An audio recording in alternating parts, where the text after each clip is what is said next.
Hello everyone. Good morning, good afternoon, and good evening. So nice to see many of you from different parts of the world and different time zones. Before we start, we would thank the universe for giving us this great opportunity. We start with a small universal prayer, Gayatri Mantra. Om Bhurpuva Swaha Tatsaviturvarenyam Bhargo Devasya Dhimahi Diyo Yono Prachodayat. Meaning of Gayatri Mantra is, O Divine Mother, remove the darkness inside us and brighten us. And it is believed that by chanting Gayatri Mantra, one will achieve success and happiness in their life and radiates the spiritual illumination to the surroundings. May we all receive divine blessings. Just feel as if you were all here in the United States of America, in beautiful place Michigan, to celebrate our KHA anniversary. Dr. Sweta Singh, our KHA Chief Administrator, will bring you all to Michigan virtually.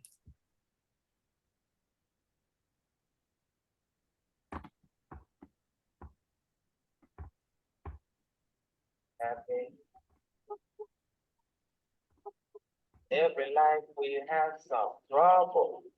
When you worry, you may give down, but don't worry. Be happy. Don't worry. Be happy. Don't worry. Be happy.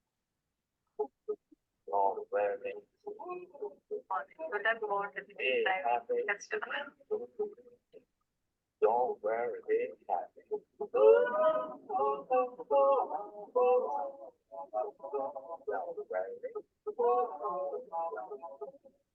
happy. Don't worry, be happy. Ain't got no place to lay your head. Nobody cares. It took your bed. Don't worry. Be happy. So you are all here with me, right? In Michigan? Very good. Today, May 5th, 2024, we welcome everyone to our KHA 4th annual celebration, which will be followed by our KHA webinar on topic Become a Better Homeopath, but Dr. Manish Bhatia, HPATI founder. Once again, we have a great fortune to celebrate another anniversary of our KHA study group. Thank you to Kevin Friendly Foundation, Chairman Dr. Vinod Kukunur, CEO Kavin Kukunur, President Muhammad Fayaz, for continuously sponsoring our annual celebrations. This session will be 2 hours. First 30 to 40 minutes KHA anniversary followed by our webinar. Salute to Dr. Samuel Hahnemann, founder of Homeopathy.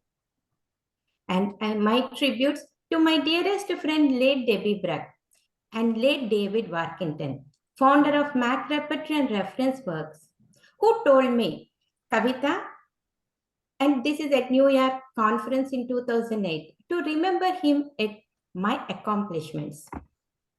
And I thank all my gurus and mentors.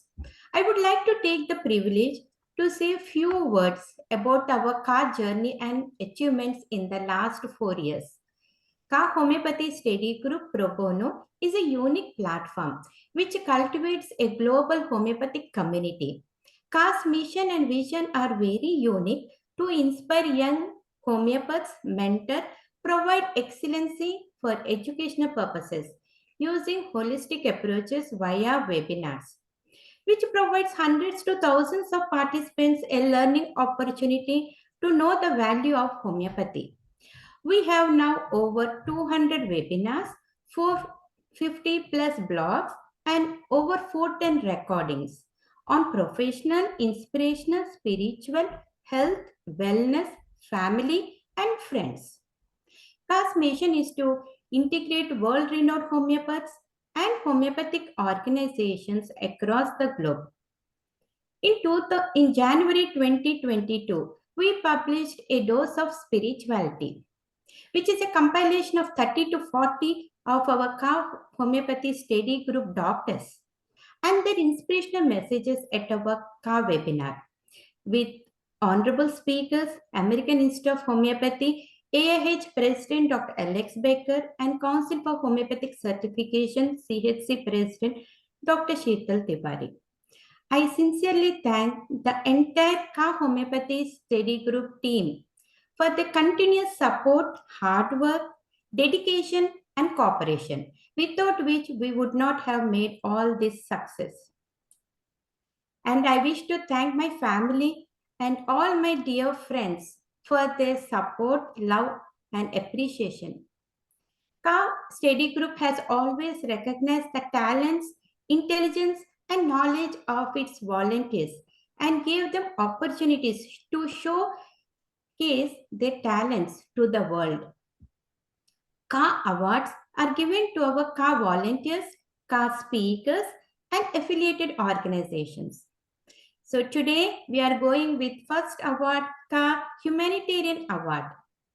This award is presented to his or her for the generous, outstanding, selfless, relentless support to the humanity and for the homeopathy for past 25 years. And we want all past awardees to congratulate today's awardees with their words of wisdom. Dr. Sweta Singh would like to mention our past KHA humanitarian awardees.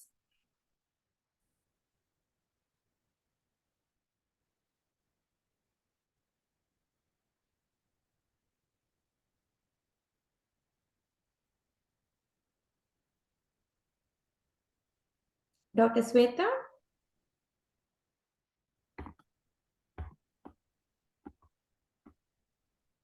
Dr. Sweta, you're muted. Yeah, would you like to repeat, please? Thank you so much, ma'am. And it's my honor to mention our past KHA humanitarian awardees. And in 2023, Dr. Vinod Kukunur, he was the awardee. In 2022, Dr. Jawahar Shah from Enlightenment Education, he was the awardee. And in 2021, Professor Regina Renelli, and 2020, Dr. Kavita Kukunur. Dr. Vinod Kukunur had also received Lifetime Achievement Award 2023 from HomeoCure. Kevin Kukunur is COO of Kevin Friendly Foundation, now at University of Michigan, USA. He was the recipient of KHA Best Youth Leader Award 2023. Mr. Fayaz Mohammed, President of Kevin Friendly Foundation, was honored with Best Community Service Award. And today I would like to know who is receiving today's award. So over to you. Thank you, Dr. Sweta. On behalf of KHA, we would like to facilitate our honorable guest, Mr. Manish Jain, with our KHA Humanitarian Award 2024. And we would like to invite Kevin Kukunur, CEO of Kevin Friendly Foundation, on behalf of Chairman Dr. Vinod Kukunur, to share any words of wisdom. Over to you, Kevin.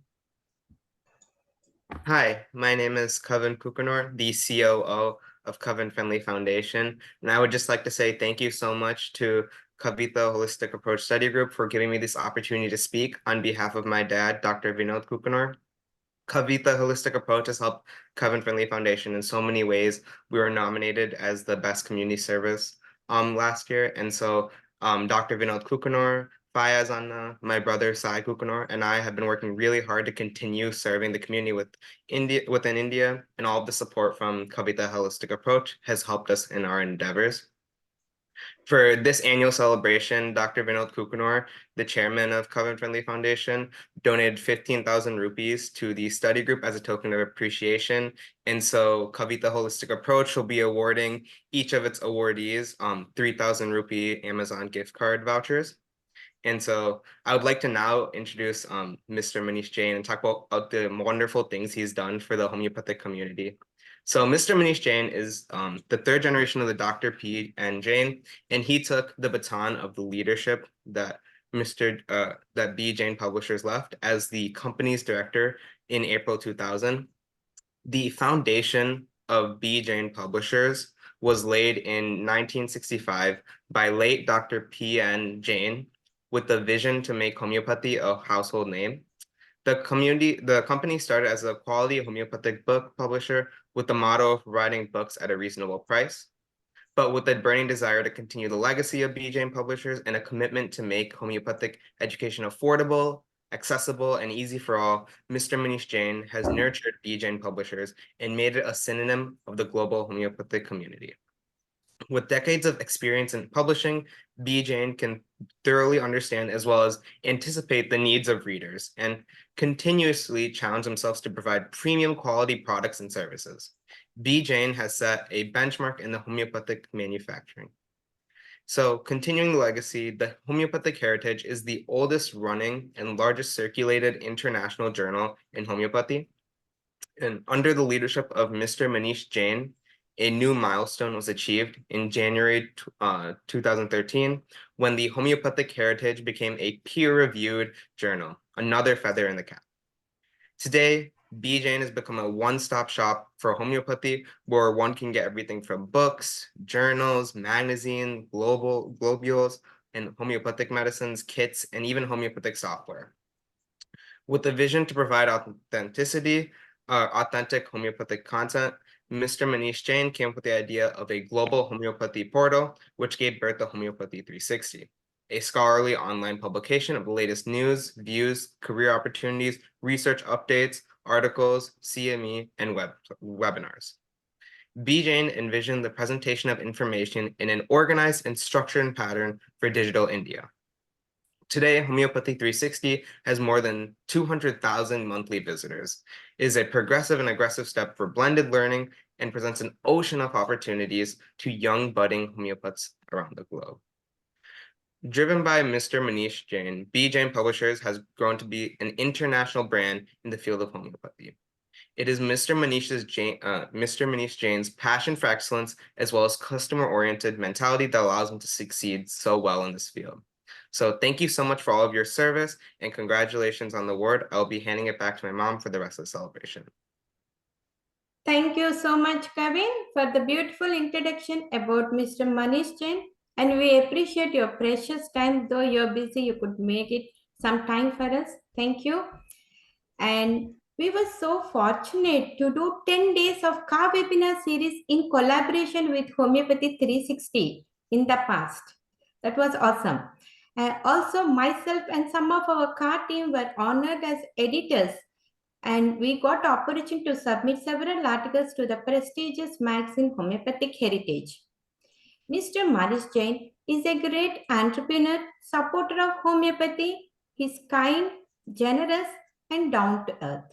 Mr. Manish Jain, since he is in the flight, so could not make it to the event, and we invite Dr. Rashi on behalf of Mr. Manish Jain to say few words. Over to you, Dr. Rashi.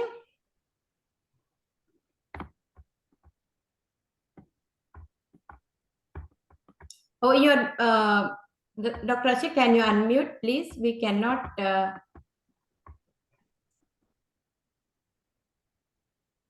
Can you unmute, please? Ma'am, I'm trying to unmute. I hope now Yes. I'm audible because Yes. it shows me a dialog box that we are not allowed to unmute.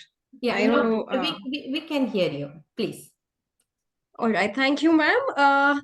Actually, it's really unfortunate. It was a very hasty thing. Sir had to fly to Bangalore very urgently, so he couldn't join us here. I have this shield that we received from you. We're really grateful. And we congratulate on the 4th anniversary of KHA. And also, this was totally our pleasure to do a webinar series with you. And we are soon publishing your editorial also with the Heritage, the magazine that you were talking about. And we actually, it was really haste, so we couldn't really record Sir's message. He's just said he's very grateful, and he said just thank you for such an award. As much as I know him, It's been more than 6 years now that I've been working with him and with Bijen. And whatever I can say about him, he's one of the humblest souls on earth that I've met. One of the simplest people on earth, and a really, really kind person. Uh, he's really driven to bring homeopathy to build homeopathy as a household name. He wants that the education system of homeopathy should be overhauled, should be renovated, so that every student gets easy access to homeopathy. And with the same aim, we've built homeopathy 360 and heritage also. So heritage we are building up as a platform where we can connect the readers, the general public, and homeopathy enthusiasts, along with homeopathy students and PG scholars, to the ones who are actually experienced and renowned names in the industry. So whatever their opinions are, we want to bring it to the student community. And with homeopathy 360, as Kavin just mentioned, we're building up the homeopathy 360 as a platform, as a news channel for the homeopathic world, because as of now we do not have a media channel exclusively featuring homeopathy. So that's what Manish sir is trying to do with homeopathy 360.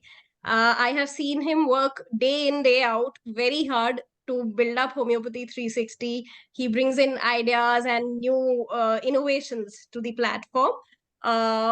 We've been running homeopathy 360 for quite some time now, and as he just mentioned, so far we've come across, we've seen such developments, such milestones, that at this point we have more than 2 lakh subscribers there.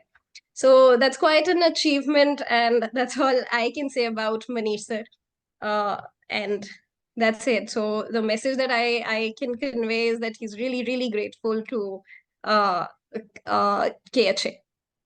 Thank you so much. And actually, ma'am, we look forward to more such association with KHA, and to work more with your group. Wonderful. Thank you so much, Dr. Rashi and Dr. Manish Jain. Let us give a big round of applause. Dr. Nupur? Yeah. Thank you. All right. Now we are moving on to the next award, KHA Webinar Award. This award is presented to his or her for selfless services, continuous contribution, and commitment towards homeopathy throughout their life. Dr. Samuel Hahnemann would feel proud of their outstanding work rendered towards homeopathy. And Dr. Sweta will mention recipients of past KHA Webinar Awards. In 2023, I myself got this KHA Webinar Award, and it is my privilege to receive this prestigious award from KHA and from Dr. Kavita ma'am. In 2022, Dr. Rajneesh Kumar Sharma has got this award. In 2021, Dr. Girish Gupta, and in 2020, Dr. Kavita Kukunur. And today, I would like to know who is receiving this award. Thank you, Dr. Sweta. And we are truly honored to present Dr. Manish Bhatia with KHA Webinar Award 2024. Dr. Manish Bhatia is one of the modern masters of homeopathy. He is one of the very few who can reach you, who can teach you how to live organon in practice, and renowned as one of the best teachers of organon today. His books, Lectures on Organon of Medicine, Volume 1 to 3, are used as a reference text worldwide and even recommended by CCH for BHMS and MD homeopathy syllabus. He is an associate professor of homeopathic philosophy, a teacher with more than 2 decades of teaching and clinical experience.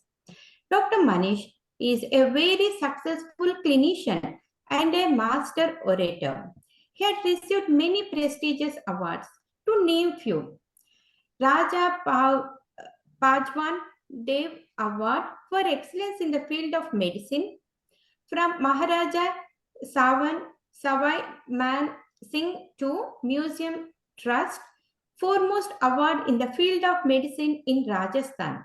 Dr. Samuel Hahnemann Memorial Honor Award for exceptional contribution to the field of homeopathy.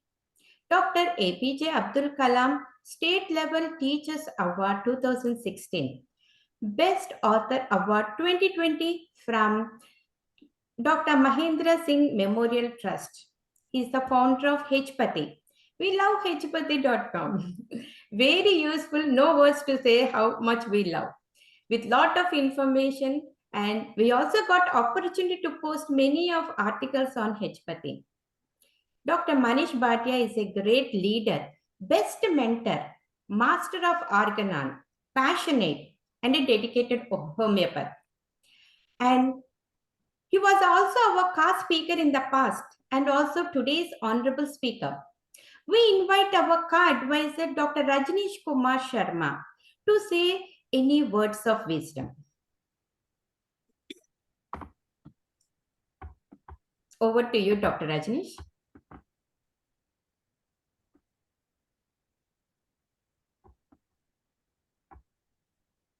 You are muted.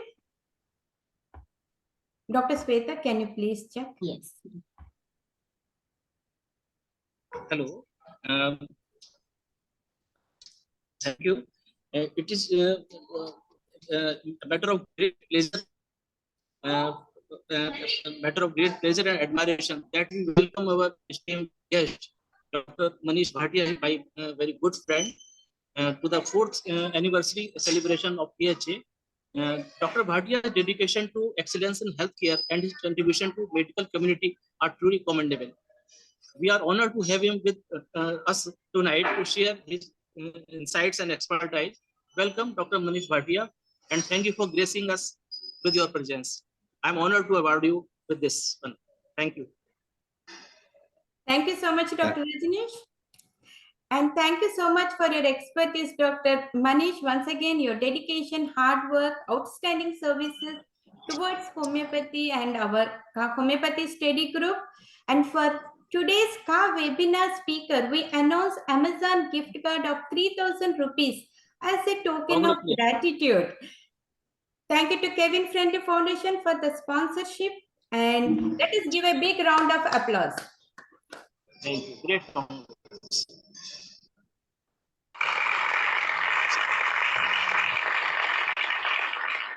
And we invite Dr. Manish Bhatia to say a few words.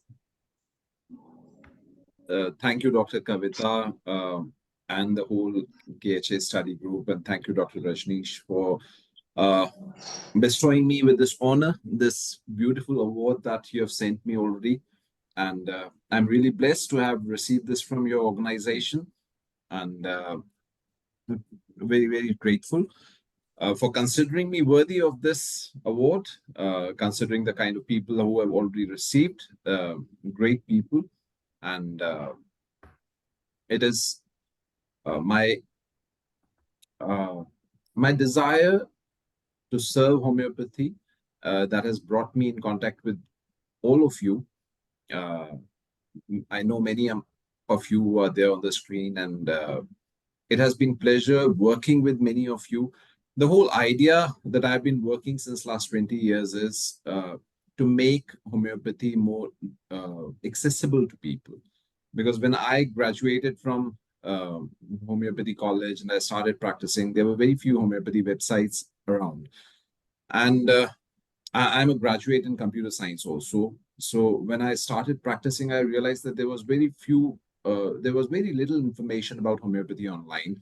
And with that idea that we need more information about homeopathy online, I started this website called hpathy.com with the motto homeopathy for everyone. And when I started it, it was a very small website.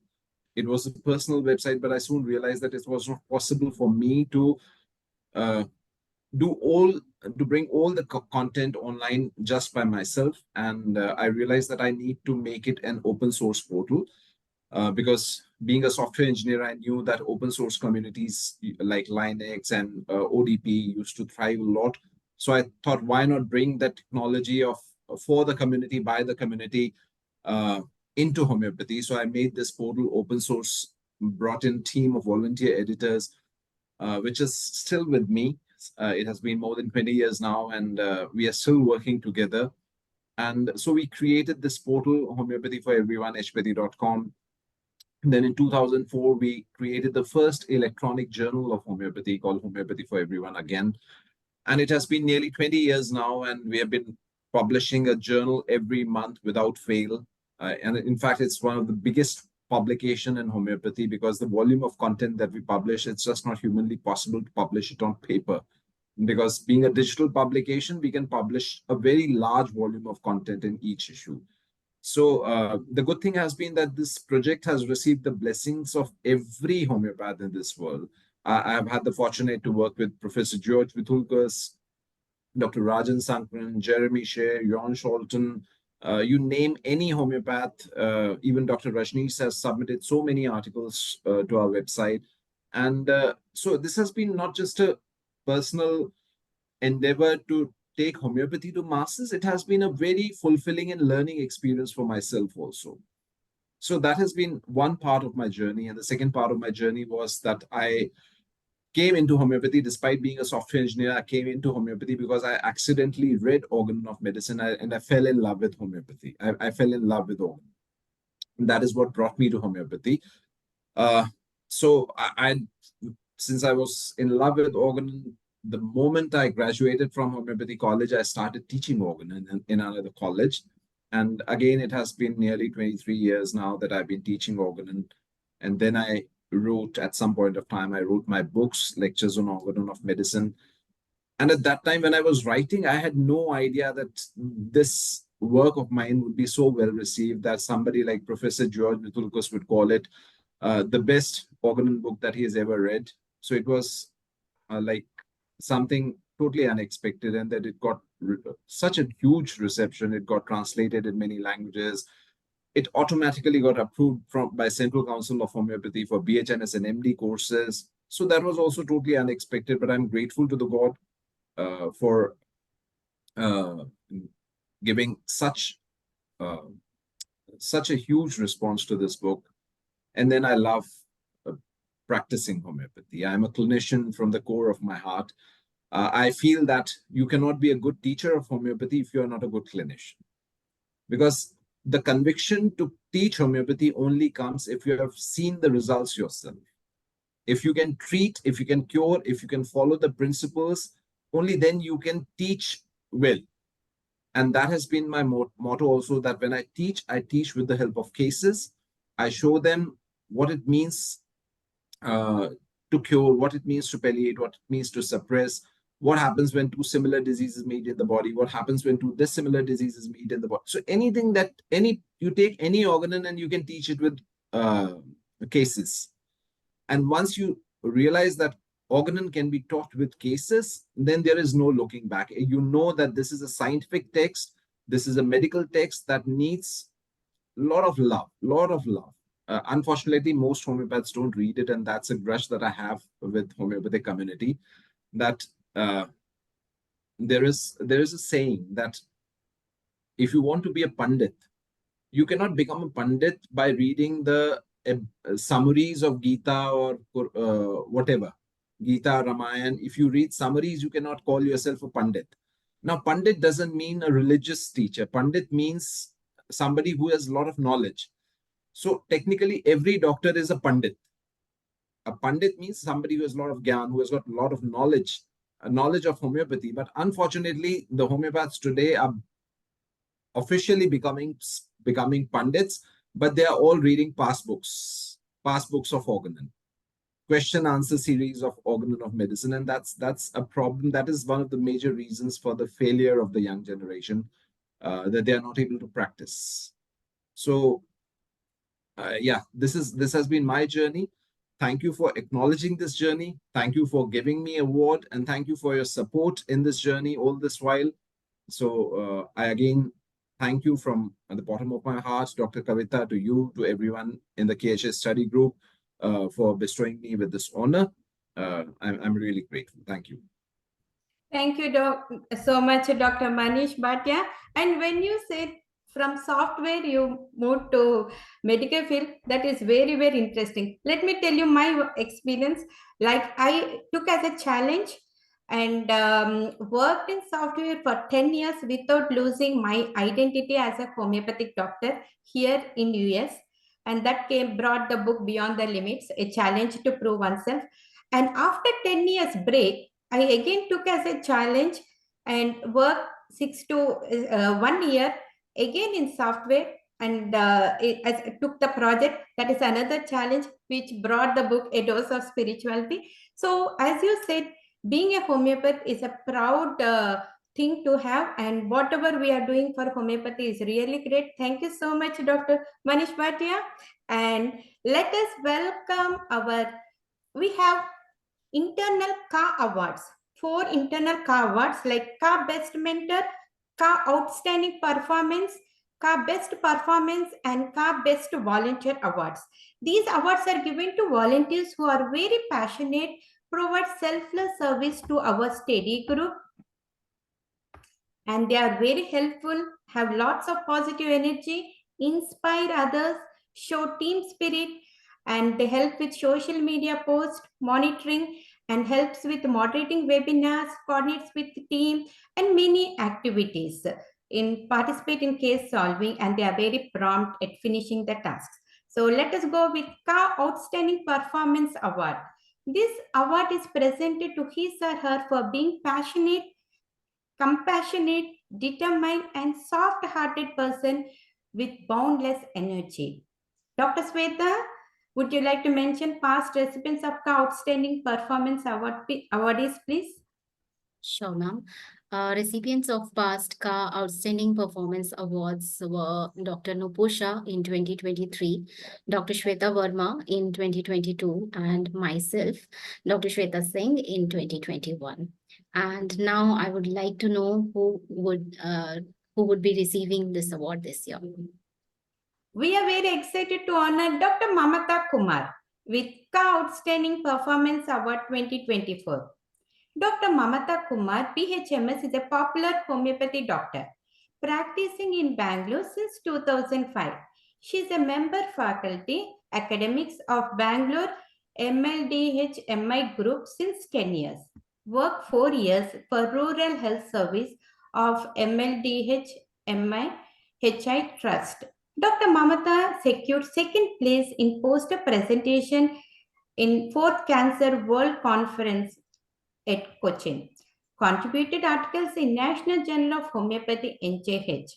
She presented cases in Karnataka Qualified Homeopathy Doctors Association.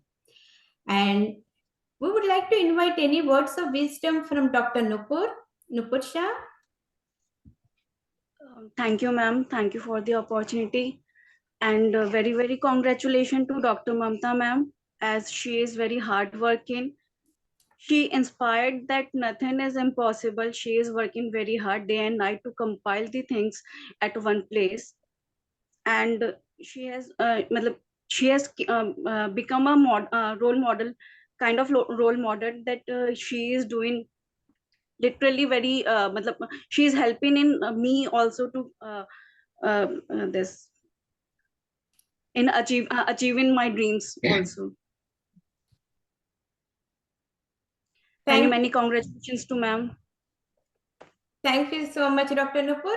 And Dr. Mamata is a quick learner, accepts challenges, outstanding, passionate, and hardworking homeopath. We honor Dr. Mamata with the Outstanding Performance Award. Let us give a big round of applause.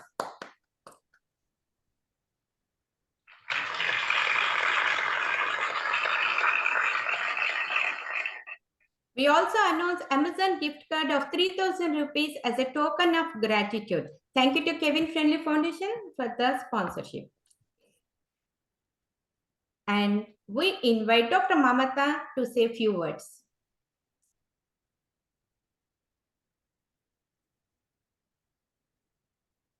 Dr. Mamata, you are muted. Yeah. Thank you so much, ma'am. And thank you, Dr. Nupur, for kind words. First, I would like to showcase this award. This is my second time receiving award from Kavita ma'am. Can you see, ma'am? Are you able to see? Yeah. I think there is a glare, Mamta. Yeah, we can see. The first time I received the Best Mentor Award in 2022. I'm deeply grateful for receiving this KHA Outstanding Performance Award for the year 2024 from the KHA study group. It is an honor and privilege to receive this prestigious award from Dr. Manish Bhatia sir and Dr. Kavita Kukunar ma'am. I would like to take this opportunity to express my gratitude to all of you and to ma'am for her guidance and support in helping me accomplish the assigned task. Whenever I felt this is completing the work is impossible for me, that ma'am motivated me, guided me, and provided the courage and strength to see through. Therefore, I wholeheartedly thank to Kavita ma'am for encouraging me to continue in the path through. I also dedicate this award to my mentors, Dr. Rajnish sir, Dr. Pawan sir, Dr. Girish Gupta, Dr. Hira Lal sir, and as well as my colleagues, Dr. Shweta, Dr. Yashika, Dr. Nupur, Dr. Poonam ma'am, Dr. Nikhil, who supported me in achieving these goals. And I'm extremely thrilled to be part of this group. This award solidifies my belief and motivates me to work even harder. I'm eager to continue my journey with this study group as it allows me to enhance my knowledge and learning from the incredible individuals in this group. So thank you once again. I want to congratulate ma'am, Kavita Kukunor ma'am, for that 4th anniversary. So many congratulations, ma'am. And thank you once again. Thank you so much, Dr. Mamata. And there is an exclusive special interview which we made with Dr. Mamata, FAQ about our study group. So if anyone who wants to know more about the study group, they can watch that video. And now let us, thank you so much, Dr. Mamata. And now let us go to KHA Best Performance Award. This award is presented to his or her to the most passionate, exceptional, dedicated, and overall best performance to our KHA Homeopathy study group. Dr. Sweta, would you like to mention past recipients of KHA Best Performance awardees, please? Sure, ma'am. Recipients of past KHA Best Performance Award were Dr. Shrija Yerwali in 2023, Dr. Shravani Virla in 2022, Dr. Yashika Arora Malhotra in 2021, and myself, Dr. Shweta Singh in 2020. Now, I would like to know who will be receiving today's award. We are very excited to honor Dr. Richa Panwar with KHA Best Performance Award 2024. Dr. Richa is practicing in Narayana, New Delhi with 13 years of expertise in treating various health issues, specializing in obesity, weight loss treatment. She has successfully helped over 500 patients achieve their weight loss goals. In addition to this, she also excels in hair loss treatment, gastric ailments, and child diseases. Her passion for diet and nutrition shines through as she guides her patients towards a healthy lifestyle. Her dedication to research is evident in her studies on psoriasis and the challenges faced by children during dentition. And we invite any words of wisdom from Dr. Sweta Singh, and who else is there? Anyone else? Dr. Sweta? Yes, sure, ma'am. Many congratulations to Dr. Richa, who is very passionate and came forward every time when we need her help. That too, she handles everything so perfectly and so smoothly. She is deserving for this award. And secondly, she is my friend, so I'm double happy for her. So many congratulations, Dr. Richa. And Dr. Richa is enthusiastic, hardworking, dedicated, and an exceptional homeopath. And we honor Dr. Richa with KHA Best Performance Award 2024. Let us give a big round of applause.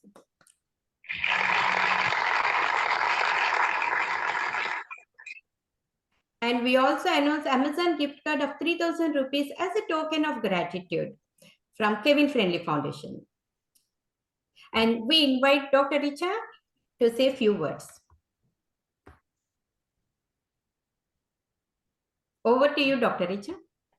And please unmute. Thank you so much, KHA Study Group, Dr. Kavita ma'am, Dr. Shweta for recognizing me with such a prestigious award. So here's my award. And I would like to add that Dr. Kavita ma'am, you have always been a source of inspiration and motivation for many and for me also. And whenever I used to get stuck with some work, you always guided me, supported me, and encouraged me also. So I must say you are a true blend of teacher, mentor, and a friend. And under your guidance, I've learned so many new things and took up many new challenges, which not only grew me professionally, but also at personal level. And I'm very much glad and fortunate to be a part of this KHA Study Group. Thank you so much, ma'am. Thank you so much, Dr. Richa. And so we have many people, family and friends, and it is getting late. Sorry, thank you so much for your patience and joining our event. So please bear with us. Now let us go with KHA Best Mentor Award 2024. KHA Best Mentor Award is given to the one who has provided outstanding guidance, mentor, and support to the team throughout the year. Dr. Sweta, would you like to mention past recipients, please? Sure. Recipient of past KHA Best Mentor Awards were Dr. Yashika Arora Malhotra in 2023, Dr. Mamta Kumar in 2022, and Dr. Hiralal Agarwal in 2021. So now who will be receiving today's award, ma'am? We are very excited to honor Dr. Deepak Sharma with KHA Best Mentor Award. And we invite any words of wisdom from Dr. Yashika. Please unmute yourself.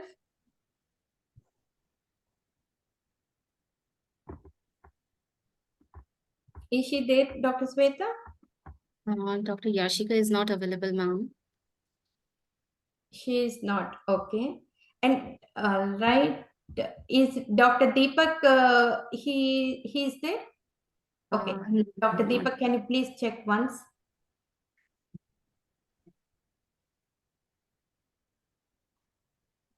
No, ma'am, he is not available. Yeah, he said he's traveling, but anyway, we will go ahead. Professor Dr. Deepak Sharma, founder director of Orbit Clinics, practicing since 2004. He's dedicated to spread the awareness of homeopathy through his knowledge and skills with help of Orbit Clinics and exploring homeopathy. Professor, Department of Community Medicine in Naiminath Homeopathic Medical College, Agra. And General Secretary of Delhi Homeopathic Medical Association, Vice Chairman of World Homeopathy Awareness Organization. He is co-host of Health In, author of numerous scientific articles in various peer journals, and he is recipient of many national and international awards. So we honor Dr. Deepak Sharma with KHA Best Mentor 2024 for his outstanding mentor, helpful, kind, and a dedicated homeopath. Let us give a big round of applause.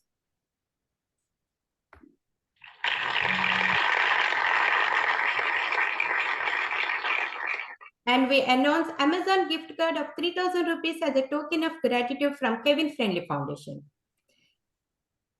And Dr. Sweta, would you like to speak on behalf of Dr. Deepak, if he has conveyed you any words? Yes, sure, ma'am. He has thanked KHA Homeopathic Study Group and Dr. Kavita ma'am for this honor, and he is always there for KHA Homeopathy Study Group, virtually or by heart, by his heart. And Dr. Kavita is like a sister to him. So all the best wishes to KHA Homeopathy Study Group from his behalf. Thank you so much, ma'am. Thank you, Dr. Sweta. And we have one last final award, KHA Best Volunteer Award. This award is presented to the most passionate, dedicated, and rendering continuous selfless services to our KHA Homeopathy Study Group. Let us mention Dr. Sweta, past recipients, please. Recipients of past KHA Best Volunteer Award were Dr. Poonam Chablani in 2023, Dr. Nupur Sharma in 2022, Dr. Shravani Virla in 2021, Dr. Nupur Shah 2021, Dr. Shrija Yeravali in 2021, and Dr. Deepa Rajanimbalkar in 2020. So, who will be receiving this award? Dr. Nikhil Kamble will be receiving the KHA Best Volunteer Award 2024. Dr. Nikhil is a consultant homeopath in Veleparle East, Mumbai. He's currently practicing at Nikhil Clinic in Mumbai. And Dr. Nikhil is a qualified homeopath. And we invite any words of wisdom from Dr. Deepa or Dr. Poonam. Would you like to speak, please? Unmute yourself, please. Who is available, Dr. Deepa or Dr. Poonam?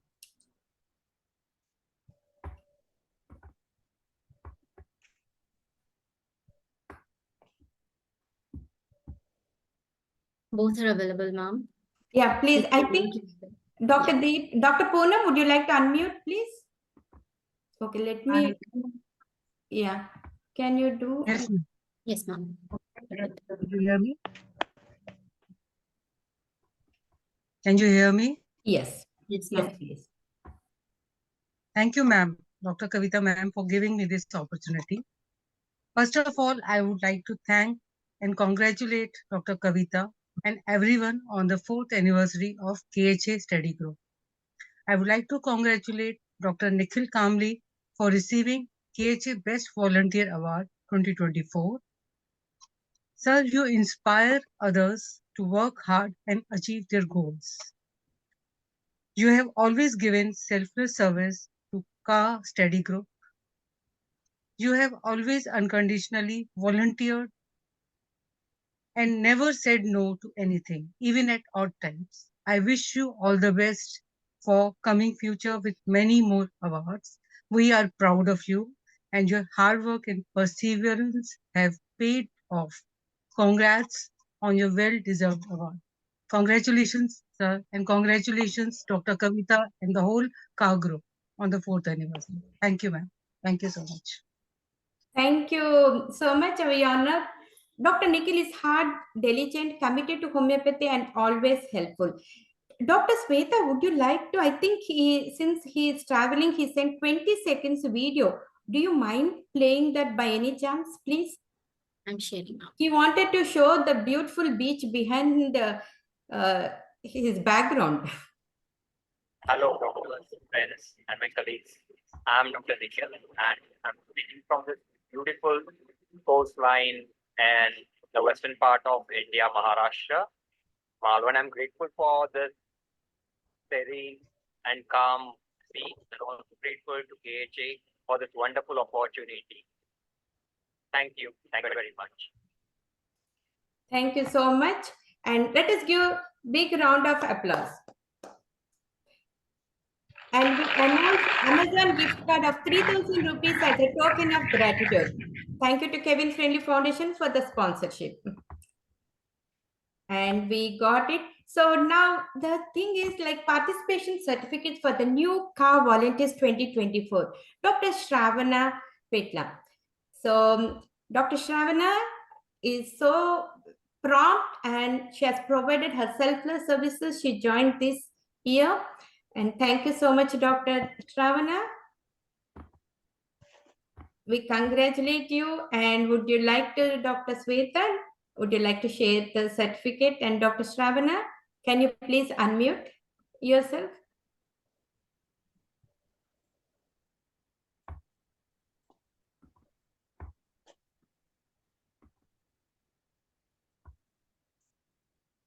Would you like to speak, Dr. Shravana?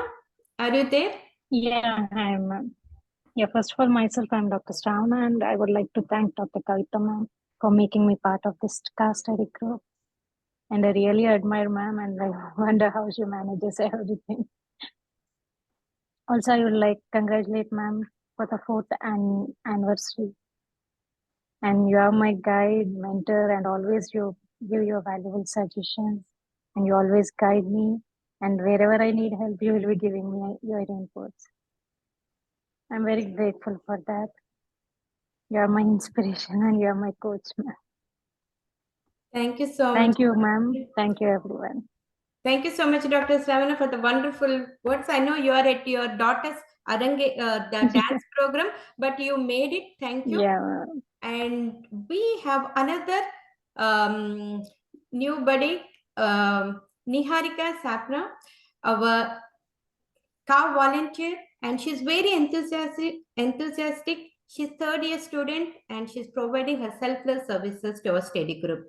Thank you so much, Niharika. Would you like to unmute?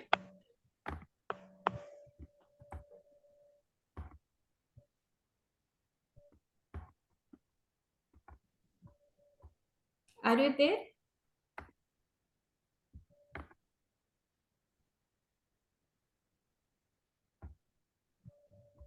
Hello, Niharika, are you there?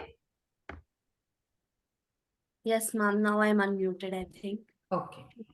Thank you so much, ma'am, for the appreciation, for the certificate, and for making me part of this study group. I really admire you and all the doctors who are here in this group. And I remember the first time I talked to you on call, it was after a year back, after Dr. Yashika's webinar, that I connected to you through email, and then we came in touch. And you mentioned that you have only included doctors in your group, and I was the first student to be here. So I'm really grateful to you. I look up to you. Thank you for appreciating me, giving me all the opportunities, making me work and enhancing my skills as well, being a part here. So really, thank you, grateful. Thank you, ma'am. Thank you so much, Niharika. And we have one more car volunteer, Yan Yamamoto. She is our car companion, always helpful. She's generous and provides continuous selfless support. Thank you all. And we appreciate Dr. Manish Bhatia's patience. And everyone, I know many have over 100 registered. They would love to watch the recording.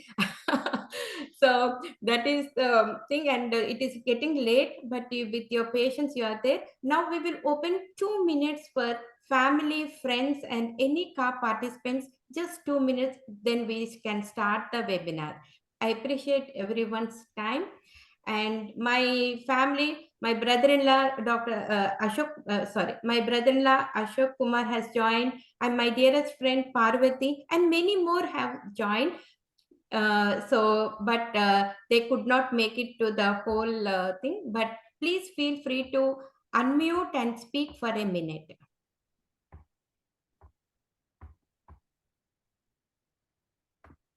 And my professors, Dr. Srinivasulu also.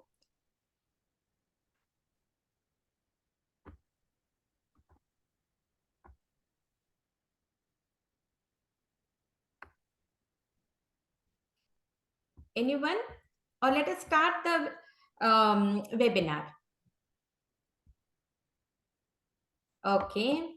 All right. Dr. Sweta, did we miss anyone?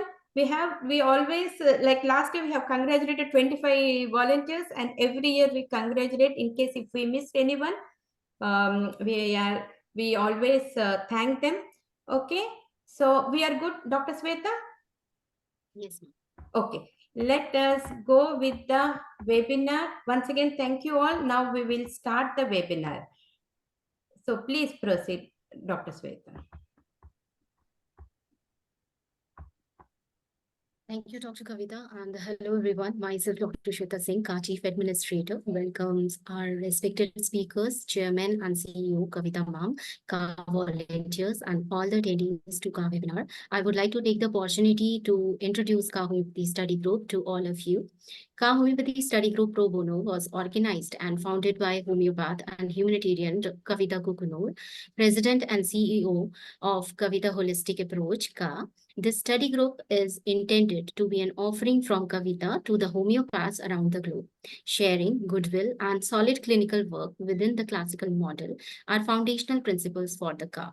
KHA's mission and vision are very unique to inspire young homeopaths, mentor, provide excellency for educational purposes using holistic approaches via webinars which are based on principles of classical homeopathy, and provide professional continuing educational homeopathic credits for practitioners. We provide merit certificates for spreading the light of homeopathy around the globe. Dr. Kavita is a member of Kevin Friendly Foundation, a non-profit organization that helps to serve poor people in greater needs in India. She is nationally board certified by Council for Homeopathic Certification, CHC, and Achina CPT provider, and serves as the associate editor for the Homeopathic Heritage. She is a recipient of Martha Allman Community Service Award by National Center for Homeopathy and Best Entrepreneur Award from Dr. N. Lingaraju, Principal of GSPS Homeopathic Medical College, Hyderabad, India. Tana Telugu Association of North America, a prestigious organization, honored and awarded her for selfless homeopathic and humanitarian service at Ladies' Night Out on October 2022, Michigan.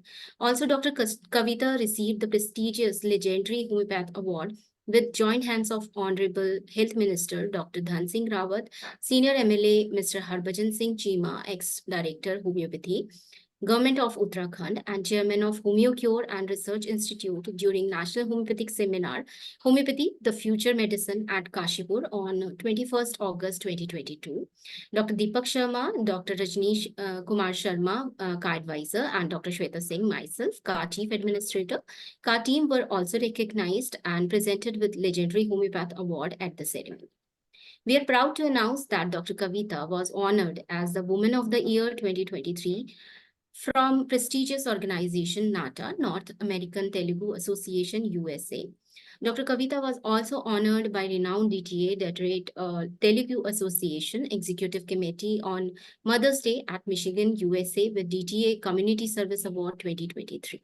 We're extremely happy and proud that we celebrated 12 years of her book, Beyond the Limits, A Challenge to Prove Oneself, and her second book also completed its 2 years, that is A Dose of Spirituality with Kavita. The ebook was launched last year in the presence of Honorable Guest of Speakers, American Institute of Homeopathy, AIH President Dr. Alex Becker, and Council for Homeopathy, CHC President Dr. Sheetal Tiwari at our KHA Webinar. At CA's second annual celebration, our honorable guest of speaker, Dr. Jawahar Shah, Chairman of Enlightenment Education, launched its audio version and hard copy. We have donated over $1,500 to 10 to 15 charities, which we have listed on the website. Dr. Kavita donated the proceedings of the book through CA Study Group platform to various charitable organizations and homeopathic associations. To name a few are Kevin Friendly Foundation, CHC, DHMA, GSPS College, VT Seva, NCH, etc. Interested one can reach us for details at castudygroup@gmail.com. As of now, we have nearly 400 recordings on professional webinars related to homeopathy, health-related topics, and inspirational talks available on our YouTube channel with the name Kavita Kukunur. The webinar is moderated by myself, Ka family, myself, and Dr. Shravana Pitla, Ka volunteer. It is being recorded, and as we speak, we will take questions at the end of the webinar, and we will also post jot form in Zoom webinar chat at the end of the webinar. Kindly mute yourself and turn your video off for better connections. So let me introduce our honorable speaker to you all. Today we have with us Dr. Manish Bhatia, who is one of the modern masters of homeopathy. He is one of the very few who can teach you how to live organon in practice. Renowned as one of the best teachers of organon today, his books, Lectures on Organon of Medicine, Volume 1 to 3 are used as a reference text world over and are even recommended by CCH for BHMS and MD homeopathy syllabus. He's an associate professor of homeopathic philosophy, a teacher with more than 2 decades of teaching and clinical experience. Dr. Manish is a very successful clinician and a master orator and received many awards. He will be speaking on the topic, Becoming a Better Homeopath. So welcome, Dr. Manish Bhatia, and you can proceed with your session now. Thank you, Dr. Shweta. Thank you to the KHA Study Group for the award once again and for having me today for this webinar. So what I'll be presenting today is something very, very basic. The idea is that when we are learning organon, we are learning materia medica, we are learning repertory, we are learning many different approaches.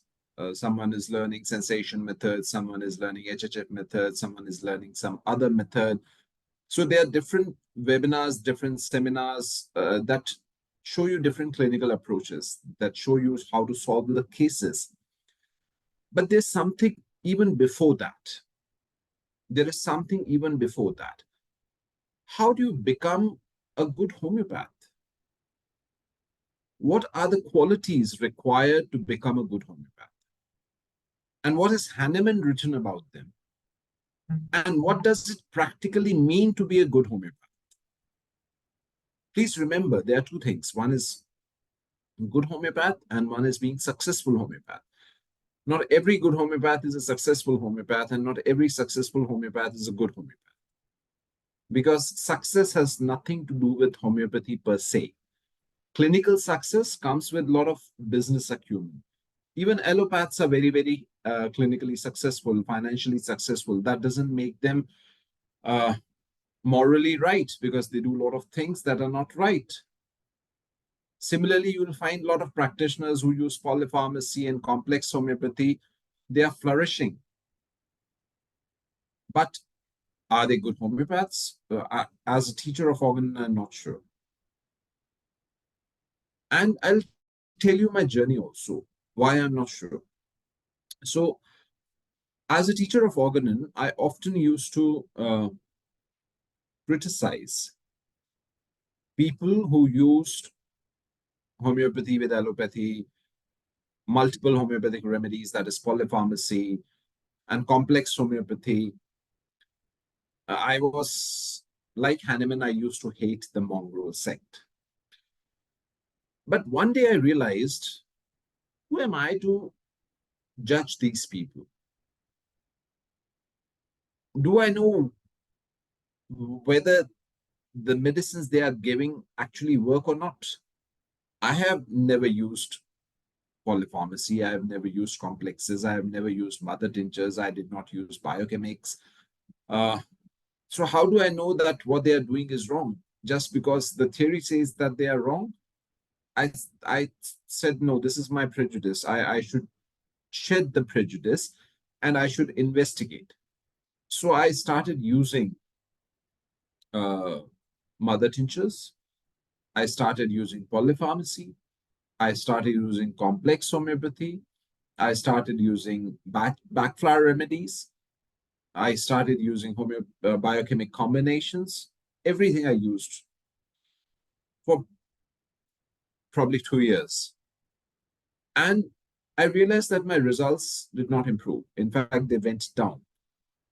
And once I had this experience, my first-hand experience, only then I said, now I know that what I was doing earlier, the rules of classical homeopathy are far better. The results that I get from that classical homeopathy are far better. I understand why Hahnemann called these people mongrel sect. Yet, as of now, today, I don't have any resentment, any negative feeling, any hate towards these people who are not practicing according to the principles. And why I don't have that any angst, I do have angst, but I don't have anger. And why I don't have any anger is because I realize that these are the products of our education system. These people are not to be blamed. They were simply not taught proper homeopathy. The homeopathic education system is to blame. There are very few colleges who are teaching good homeopathy.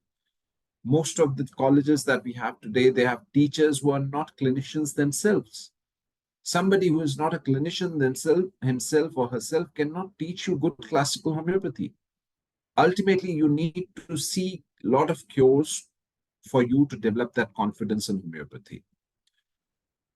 So, with this idea that people can be successful doing different things, yet there are some tenets in homeopathy, some basic principles in homeopathy, and some basic guidelines from Dr. Hahnemann about how to become a good homeopath. What are the qualities required by a physician to become a good homeopath?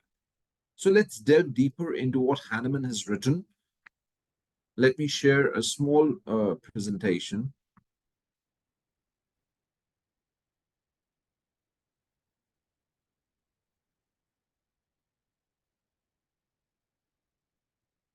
I hope you can see this presentation now.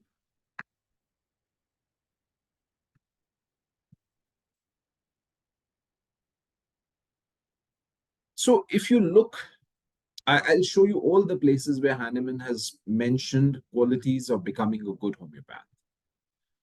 And that starts from the preface of the first edition of Organon of Medicine, which was written in 1810.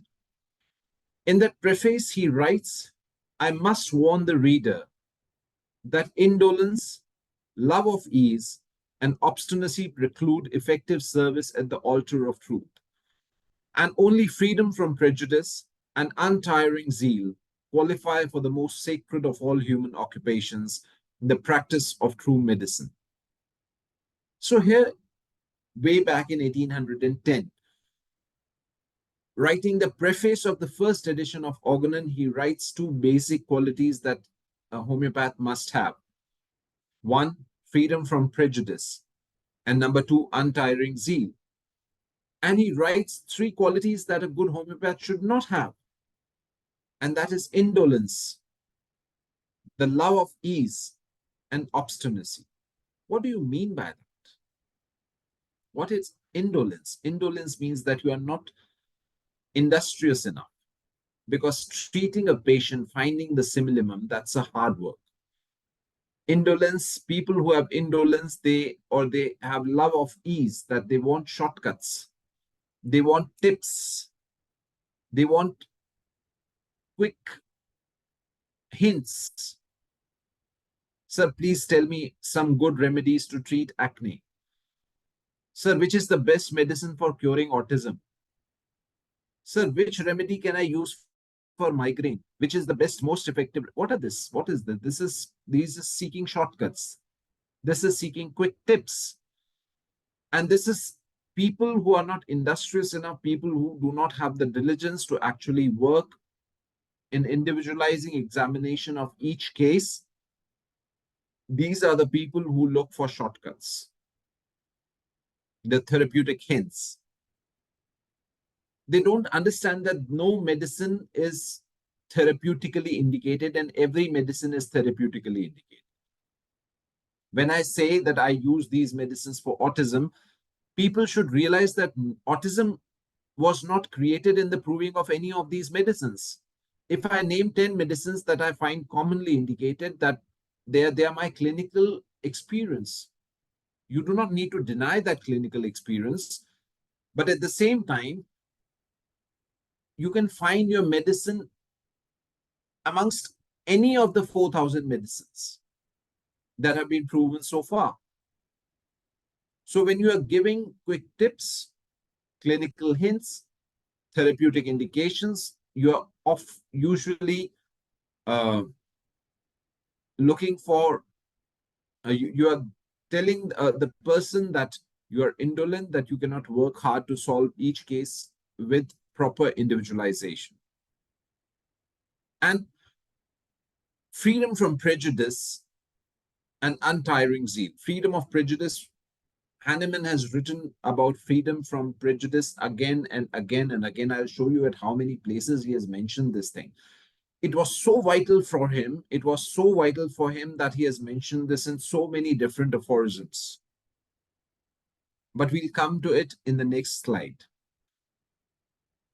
Hahnemann has said that a good physician needs to have untiring zeal. What do you mean by untiring zeal? Untiring zeal means that you never have enough of seeing patients, that you're willing to work late at night, you're willing to get up early in the morning to study a case. If you want to see a living example, then I'll tell you an example of Dr. Sunirmal Sarkar. I was with him at the Other Song Academy in Mumbai, and I got to know about his routine. Now, this person, after taking a seminar in the day, will be seeing patients from 6 in the evening till 10 or at night.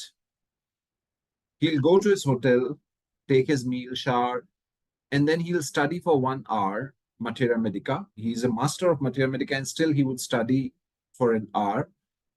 And then probably he'll go to bed around midnight, and he'll be up at 4 in the morning again, and he'll study. So somebody who is so successful, who has built a name for himself, at the age of 60 plus, still has the energy to give a seminar for the full day, then see patients for 4 or 5 hours, then after a tiring full day can study Materia Medica till midnight, and then gets up at 4 in the morning, 5 in the morning to study again, to solve cases. This kind of passion, this kind of commitment is what is required to become a successful physician, successful homeopath. How many of us can claim to have that kind of passion? Now, I do multiple things. I'm an author, I'm a teacher, I give seminars and webinars, I teach at the college, I manage hpathy.com, I manage homeopathybooks.in, I publish a journal, I do all of this. And yet, when I was with Dr. Sunirmal Sarkar, I said, sir, looking at how you work, I feel like a couch potato. And that's true. He's probably 20 years senior to me, and then his energy was like he was 20 years younger to me. His passion for homeopathy was probably 4 times the passion that I have. And I know that I'm one of the most passionate homeopaths around, one of them. And yet I felt that his passion is 4 times more than I have. And that kind of untiring zeal that happen, whatever success you attain, you publish your books, you have a very successful clinical practice, you have earned your name and fame and money, you have earned everything, and still you are not tired. You are not tired of homeopathy. You are not tired of working hard for homeopathy. You are not tired of seeing patients early in the morning or late at night. That kind of zeal is required to be a good homeopath, to be a successful homeopath. And that is the first thing that Hahnemann wants us to do. The first quality that he has mentioned, apart from freedom from prejudice, he says, I want you to have this kind of passion. And everyone who is listening to this webinar today, I want them to look inside their collars and ask themselves a question, look inside your heart. Do you have that kind of passion for homeopathy? If you do not have that kind of passion for homeopathy, then you should not seek a lot of returns from homeopathy also. Long back, and this is not a story from today, there is a book in BHMS syllabus from H.A. Roberts, The Principles and Art of Homeopathy. Most of us have studied this book. If you open this book, H.A. Roberts wrote this book probably more than 100 years from now. And in the very first chapter of that book, H.A. Roberts asked the student, what is it that you want from homeopathy? And then he himself answers that question. He says that if you want name, fame, and money, if you want name, fame, and money, then homeopathy has nothing to offer you. But if you surrender yourself to homeopathy, if you give 100% of yourself to homeopathy, if you serve homeopathy first, then name, fame, and money will follow you. You will not need to chase them. So it's not that it was Hahnemann alone who said that you need that untiring zeal. After him, every homeopath, be it Kent, be it Roberts, be it Allen, be it Lippe, they all had that zeal. They all had that quality, be it Bonnighausen, Boger, Herring. Who else could, without that zeal, who can take the poison of the Surukuku snake so that homeopathy can benefit. Had Herring did not have that passion for homeopathy and he had not taken the Surukukuk snake poison, we would never have had the medicine lachesis, without which most of us cannot work, without which most of us cannot practice. But it takes a lot of courage. It takes a lot of conviction. It takes a lot of untiring zeal and passion for homeopathy to surrender yourself to the outcome of taking a poison for homeopathy. And all of us need that kind of zeal. We need that kind of passion. So this is the first thing that Hahnemann wants from us. Then, the second thing he mentions is that, again in aphorism 6, he mentioned the unprejudiced observer in the preface. He again mentions unprejudiced observer in the aphorism number 6. He says the unprejudiced observer, well aware of the futility of transcendental speculation, receives no confirmation from experience, be his powers of penetration ever so great. Also, if he is the most astute, takes note of nothing in every individual disease, except the changes in the health of the body and of mind, which can be perceived externally by means of the senses. That is to say, he notices only the deviations from the former healthy state of the now diseased individual. Now, what is prejudice? It's okay to read this aphorism. It's okay to write a paragraph, a short footnote, a short note on being an unprejudiced observer in the exam. But what does being an unprejudiced observer mean in practice? What does prejudice mean? Prejudice means when you come to a conclusion, beforehand, without evaluating a situation, without witnessing a situation, without experiencing the truth, you come to a conclusion beforehand. That is called prejudice. But how can you spot prejudice?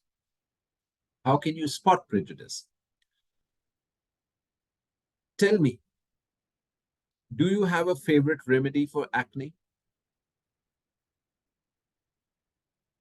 If I mention alopecia areata, do you get some remedies in your brain? When you think of diarrhea, watery diarrhea, do you think of one remedy that comes first in your brain?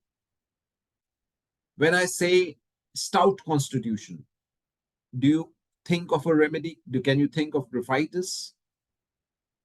When I say fair, fat, flabby, do you remember calcarea carb? When you say weeping disposition in a female patient, do you remember pulsatilla? Do you think of sepia the moment you find an indifferent female? Now let me tell you, each of these is nothing but your prejudice. Why is it a prejudice? Why is it a prejudice? Let me tell you. Let me give you a very simple example of calcarea carb. You say calcarea carb is fair, fat, flabby. Now let me give you a shock. Calcarea carb is not mentioned in the rubric fair. It's just not there. And yet you give it for every patient who is fair, fat, flabby. And do you know that in the rubric fair, we have probably more than a dozen remedies. In the rubric flabby and in obesity, we have got several dozen remedies. But none of those remedies will come to your brain. Why? Because you are prejudiced towards calcarea carbonica. What would happen if there is a patient from southern India? None of the southern Indian patients are fair. So can you not give calcarea carb to them? What about Africans? No African is fair. Can you not give calcarea carb to them? And if you can give calcarea carb to African patients or patients from southern India, then how does calcarea carb have fair, fat, flabby constitution? You mentioned that pulsatilla is a female remedy. And because you have that prejudice that pulsatilla is a female remedy, you will not be able to see the male pulsatilla patient. We have tons of male pulsatilla patients. But because you know that pulsatilla is a female remedy, you'll find it difficult to spot the male pulsatilla. And that's true for nearly every remedy that you can think of. If you look into your own practice, you will have a lot of favorites. You'll have a lot of therapeutic favorites. And those therapeutic favorites, the tips that you've learned from your gurus, your teachers, they are nothing but prejudices. Because that's a favoritism. Whenever you have a favorite remedy, when you have a more inclined to prescribe a remedy in a particular disease, that means you have prejudice. You have diarrhea, watery diarrhea with prostration, you think of arsenic album first, that's a prejudice. Why not veratrum album? Why not camphora? Why not China? They all have watery diarrhea with prostration. And that is what I'm trying to tell you. That is what Hahnemann has said, that if you want to practice homeopathy, leave your prejudices aside. Have you read or heard somebody say that you can give 30 every day, 30 potency every day, 200 once a week, 1M or 10M once in 2 weeks or once in a month? Who are you to decide this repetition? Are you God? How can you predict that your patient needs repetition every day? If you are doing this, then this is nothing but prejudice.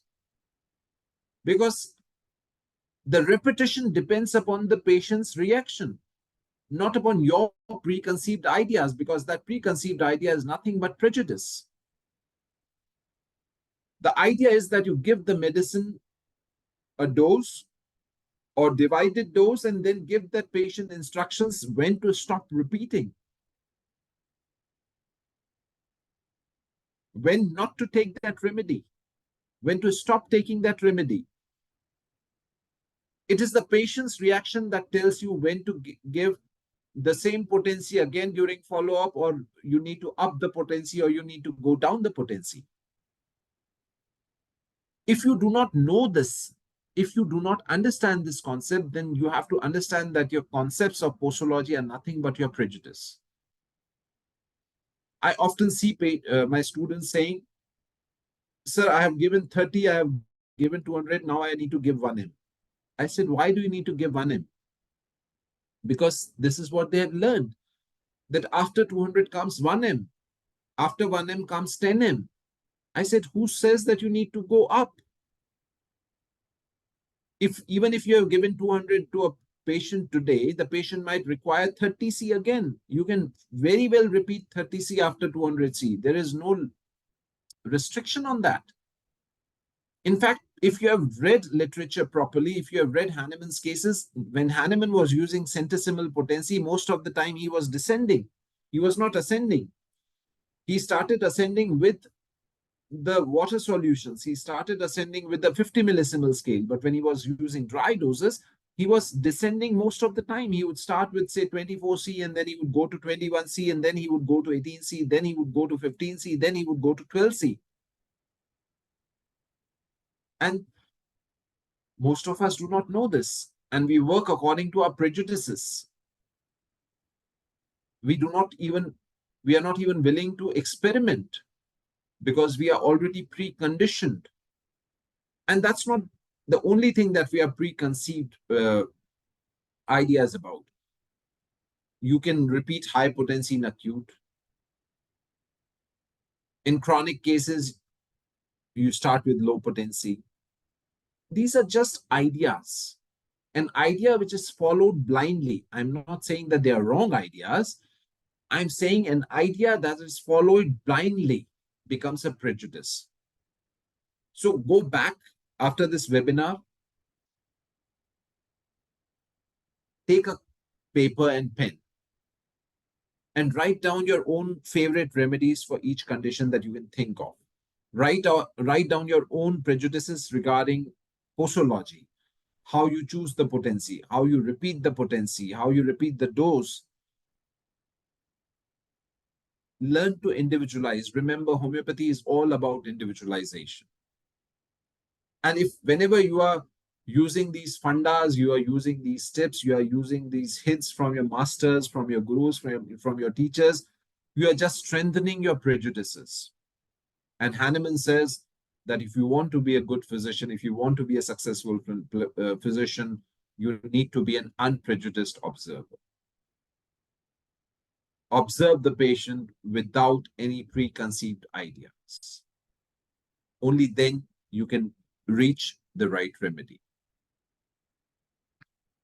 After this, in aphorism 14,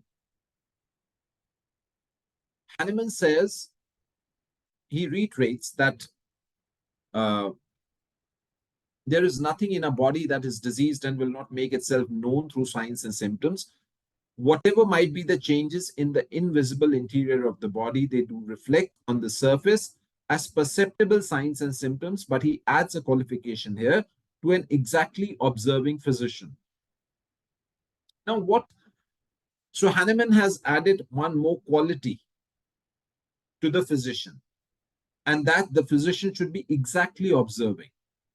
Now, observing here has not been used in relation to your sight.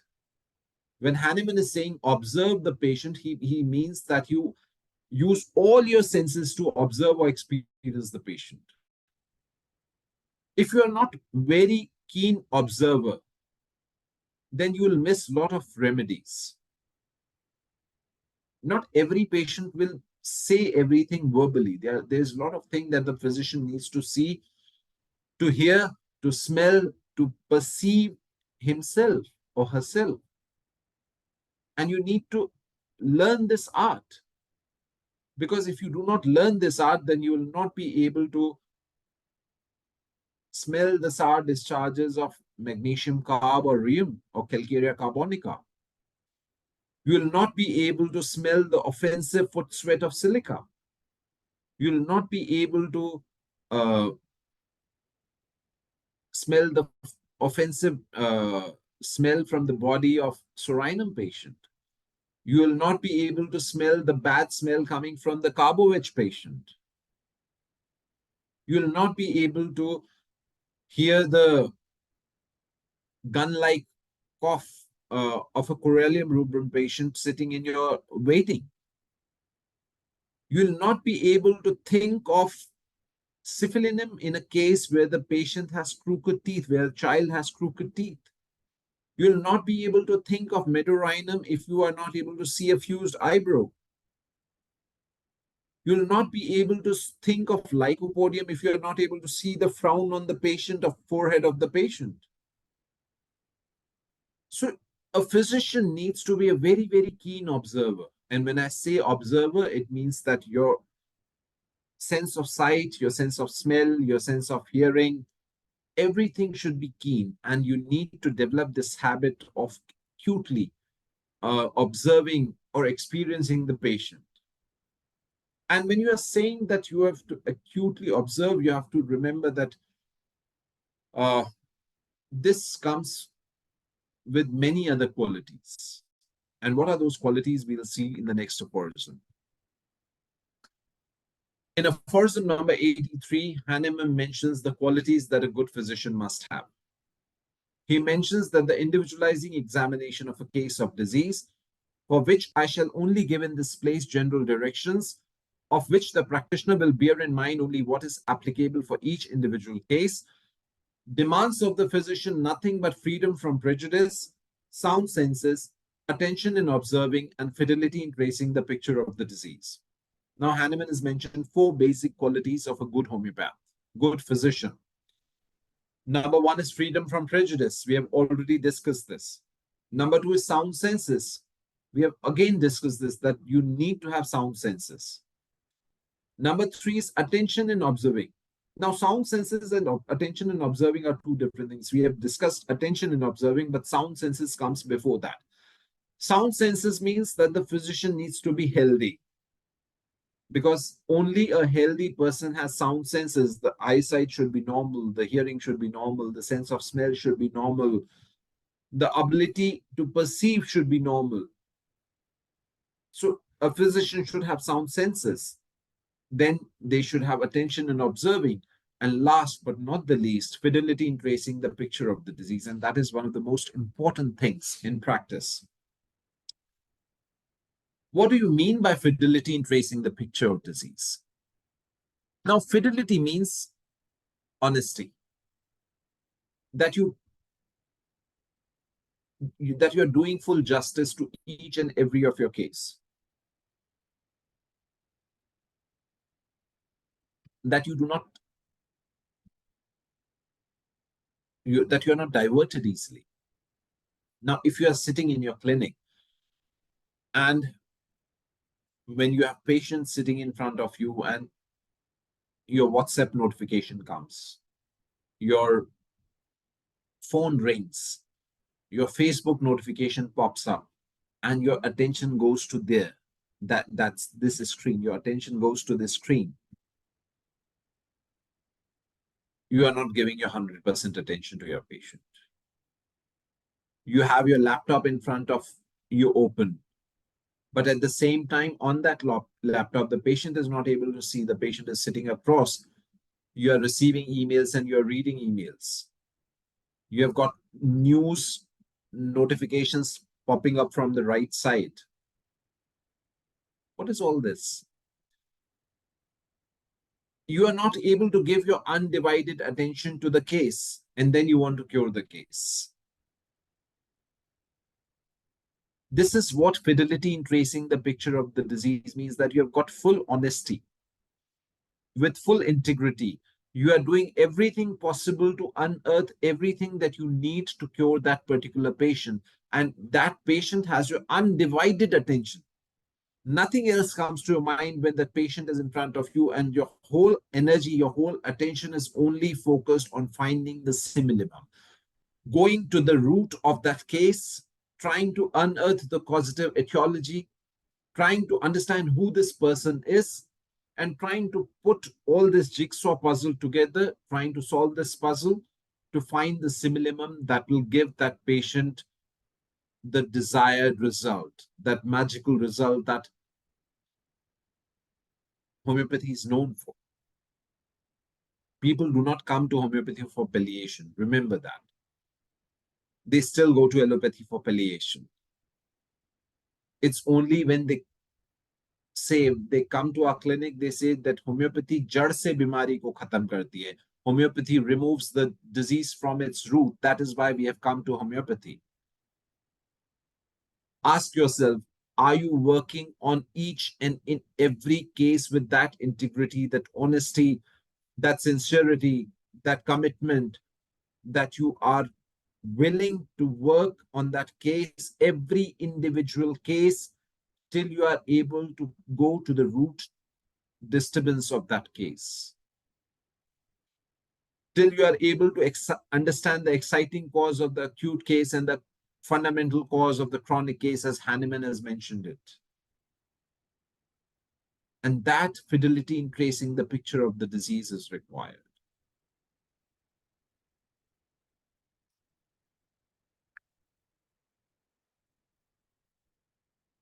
Then now, again, in aphorism 98, he mentions more qualities.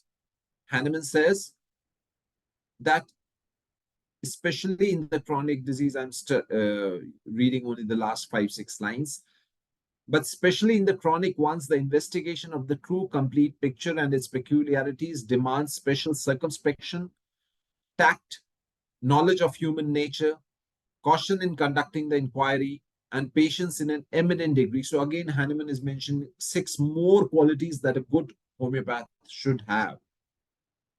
Circumspection. Circumspection means that you are able to understand the patient as a whole. You are able to see the patient with the background that the patient is coming from. You are doing a cautious investigation. to figure out the right simillimum. Tact is required to understand a lot of information from the patient that patient doesn't want to give spontaneously. If they have a history of sexual abuse, if they have history of any sexually transmitted disease, they have history of masturbation, they have history of abortions, they have history of past affairs, they have some family traumas that they don't want to discuss. How do you unearth all this information from a patient? You can't be blunt. And not every patient will give you this information spontaneously. And if this has been the point from where the vital force got deranged, till you unearth that emotion, unearth the experience in that emotion, you are not going to solve that case. And to elicit all that information from each of that case, you need a lot of tact to get the grief out from the natrum muriaticum patient, to get the feeling of responsibility out or grief out from an aurum metallicum patient, to get the history of gonorrhea from a medorinum patient, to get the history of childhood affairs from an antencrudum patient, to get the history of abuse in a married relationship from a Staphylococcus patient. Not all these patients are relatively introvert. They won't, if you do not have the tact, they are not going to open up. You cannot open up these patients with a bludgeon. You need a lot of tact. And then you need a lot of knowledge of human nature. Why is knowledge of human nature important? Because when you have a patient in front of you, you're not supposed to judge the patient, but you still need to evaluate the patient. What information that patient is giving you, is it PQRS? Is it unique? Is it rare? Is it individualizing? How do you judge that information? Because a lot of information comes in relation to the background information. For example, somebody who spits on the roads here in India, it's a behavior that a lot of Indians have. And unfortunately, I would say that they would spit anywhere. And it's perfectly normal behavior in India. They don't even think about it. Yet the same behavior is considered a crime in a city like Singapore. And you will get heavily penalized for that. So the same behavior, look at the background from where the patient is coming up. Desire to spit on the road in India, it's not a PQRS, but desire to spit on the road where it's considered unethical, where it is penalized in a city like Singapore, it's strange. Why would somebody like to do that? It's a taboo. It's a no-no. Similarly, what would be considered perfectly normal in a society like America would be blasphemous in a country like Afghanistan or in UAE.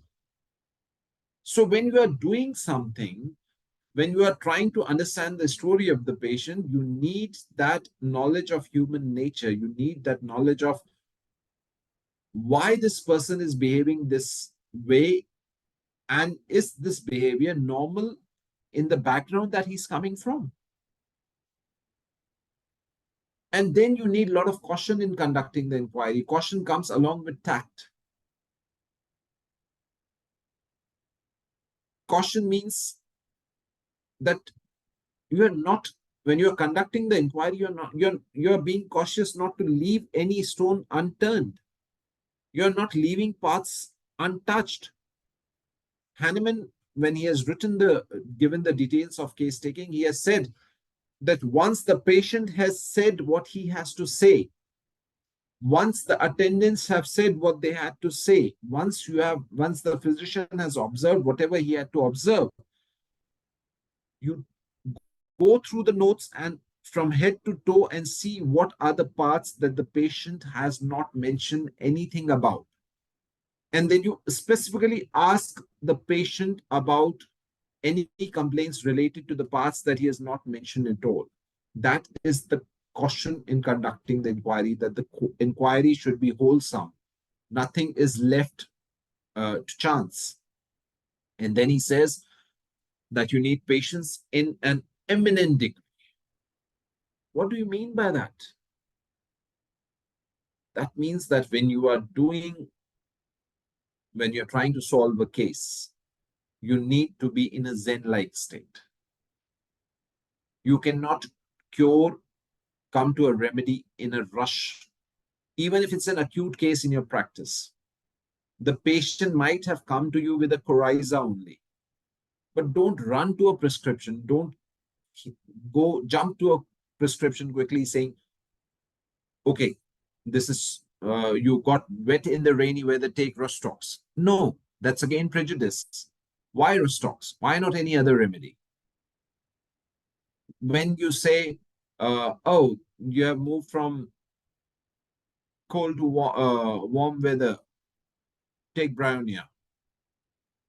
You have taken something cold drink, take arsenic album. Again, these are prejudices, because a remedy, if it is an arsenic album patient, it will give you symptoms of arsenic album. If it's a Rostox patient, it will give you symptoms of Rostox. Because Rostox is not the only remedy for getting wet in the rain. You can have Dulcamara, you can have Calcarea carbonica, you can have even Sorinum, you can have phosphorus. There are so many other remedies which aggravate by getting wet. Why Rostox? Similarly, the patients, whenever they say, oh, I have a lot of thirst and my mouth is dry, immediately homeopaths give Bryonia in acute condition. Why Bryonia? Why not Natrum muriaticum? Oh, Natrum muriaticum is a chronic remedy. Who says so? If the patient is giving you symptoms of Natrum muriaticum, then Natrum muriaticum is the remedy. And why even Natrum muriaticum? Why not Merxol? Merxol also has intense thirst with dryness of mouth. So this is what we need to understand. That when we are rushing to a prescription, when we are being hasty for that prescription, we are missing the right remedy. We often miss the right remedy. And that is why Hahnemann says you need a lot of patience. Don't rush to a remedy.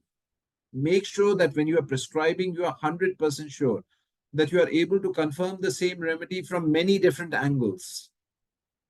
A right remedy should cover the PQRS also, the mental generals also, the physical generals also, and even the peculiars. That is your right remedy. Not every case will give you all of it, but the right remedy will show you in many different areas of the case. What else? What else did Hahnemann say? In aphorism number 126, this is about proving. Hahnemann has given you some guidelines about provings.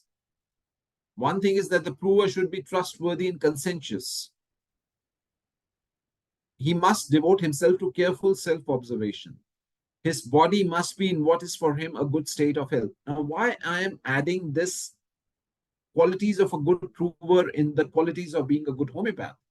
The reason for it is that in aphorism number 141, Hahnemann has said that the physician, the homeopath himself, is the best prover. So any qualities that are applicable to the prover are also applicable to the homeopath. And Hahnemann has said in aphorism 141 that the healthy, unprejudiced, look again, unprejudiced. This is the fourth time that Hahnemann is mentioning unprejudiced here. And we have come only to aphorism 141. We have still more than 100 aphorisms left.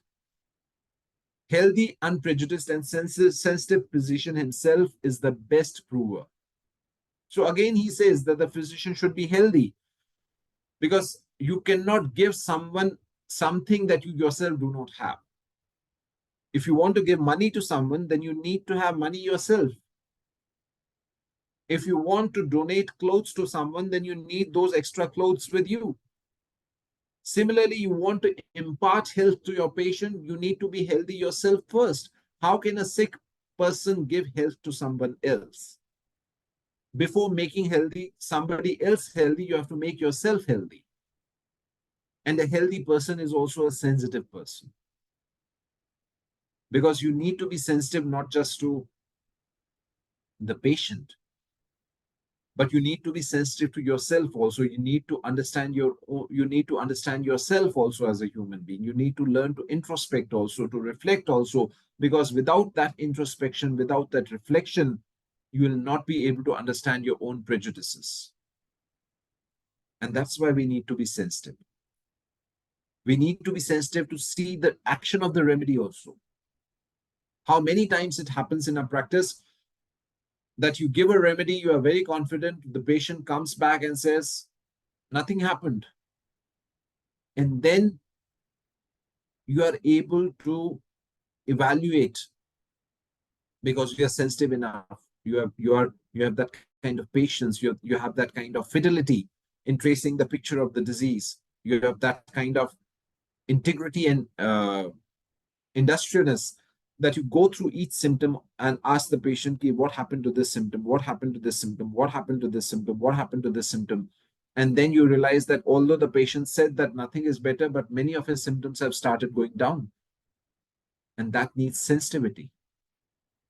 And there will be other patients who will come to your clinic and say, I'm much better. And yet, when you start going through the symptoms diligently, you do not immediately gloat with happiness that your patient is saying that he is happy. You should be able to see, sensitive enough to see that the patient is only palliated or suppressed and is actually headed towards in the wrong direction. That needs yourself to be sensitive and honest to yourself. So this is the reason why I've included aphorism 126. That, again, Herr Hahnemann is saying that you need to devote yourself to careful self-observation. And reflection is an art that every homeopath must inculcate. When the patient goes away, you reflect. When the patient says that when you experience a failure, you reflect why you have experienced failure in this case. What did you do wrong? When the patient says that he is better, you still reflect. Why did he improve? Why did this particular case improve and not the other case? Is it because of me, or is this because of lifestyle change that the patient has started? So that kind of honest reflection is important. And honest reflection can only be done by a person who is mentally and emotionally and spiritually healthy. You do not just need to be physically healthy.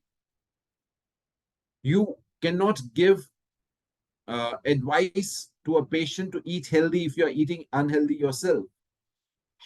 You cannot with conviction ask the patient to stop smoking if you yourself smoke every day.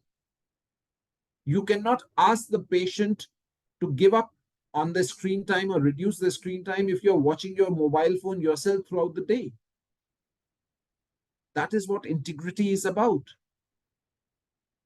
I remember an incident from Mahatma Gandhi's. Mahatma Gandhi was in his ashram, and a woman brings a small child to Mahatma Gandhi, and she asked Mahatma Gandhi that my son eats a lot of sugar. Please tell him not to eat sugar because he respects you and he is going to listen to you. Instead of saying anything to that child, Mahatma Gandhi said to that woman, please come after 1 week.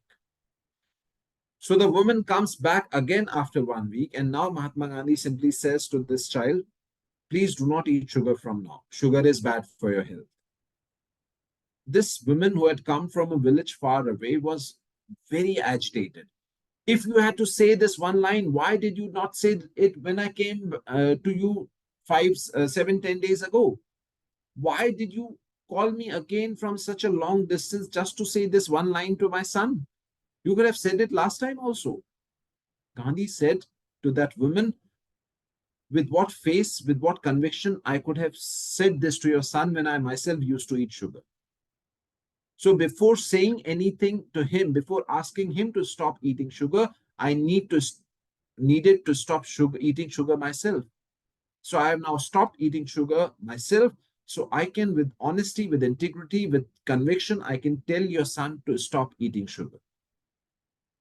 And that is what we homeopaths also need to do. We need to ensure that whatever good advice we are giving to our patients, we are following that advice ourselves also.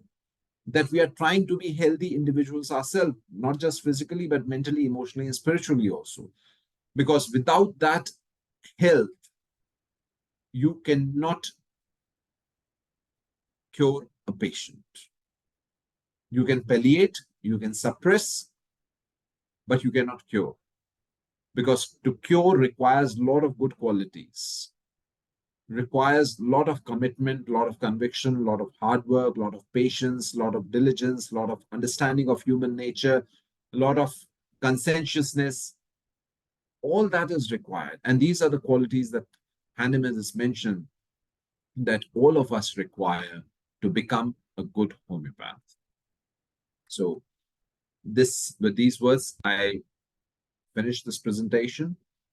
I hope you have found this interesting, and they're not cases, it's pure organ. But I hope that you found this lecture interesting and something that will make you reflect on what you are yourself doing in your practice, and which will help you become better homeopaths yourself. With these words, I would like to thank you, Dr. Kavita. Thanks, Dr. The whole KHA group. And if there are any questions, I'm willing to take them. Thank you, Dr. Manish, for such an interesting session. Do we have questions in the chat box? Dr. Yashika? Dr. Shravana?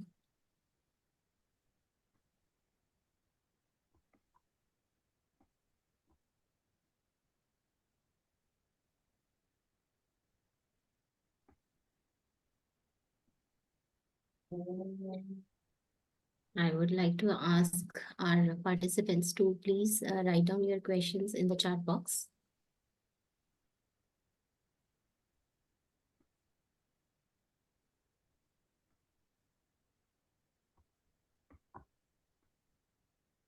There's one question. Is there fees criteria for good or better homeopath? Manish, it entirely depends upon your own individuality. How much is enough for you? There are people who charge a lot of money and yet they are not satisfied, they are not happy. And there are people who are actually serving in trust who charge very little and yet they are very happy with what they are doing. It's a matter of personal satisfaction. Your fee is not decided by how good you are. The fee today is unfortunately decided by how good and how plush is your setup, how bombastic you are, how much you can influence your patients. It's not even the results.